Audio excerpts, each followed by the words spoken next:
शहबाज शरीफ का इस्लामाबाद के मुख्तलिफ इलाकों का अचानक दौरा, शहर की सफाई की सूरत हाल देखी, इचरा, मजंग और समनाबाद में सफाई के इंतजामात का जायजा लिया।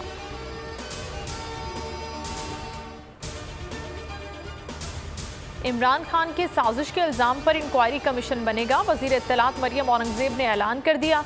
कहा सुबह शाम के तमाशे पर गैर जानिबदार आज़ाद कमीशन बनाएंगे, तमाम इंक्वायरी अवाम के सामने की जाएगी। इल्जाम तराशियां, जलसों का शेड्यूल अपनी बेनामी फराह को बचाने का बहाना है। इमरान खान फराह गोगी को बचाव की तहरीक चला रहे हैं।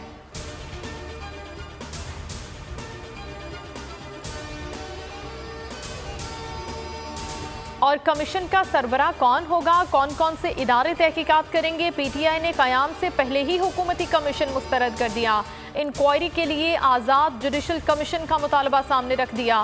फवाद चौधरी बोले, ओपन समाअत चाहते हैं। क्राइम मिनिस्टर और उनकी काबीना को मशवरा है कि घबराना नहीं, करने के लिए कुछ नहीं, इसलिए फराह गोगी पर इल्जाम लगा रहे हैं। सब्सक्राइब करें और बेल दबाएं ताकि कोई खबर रह न जाए।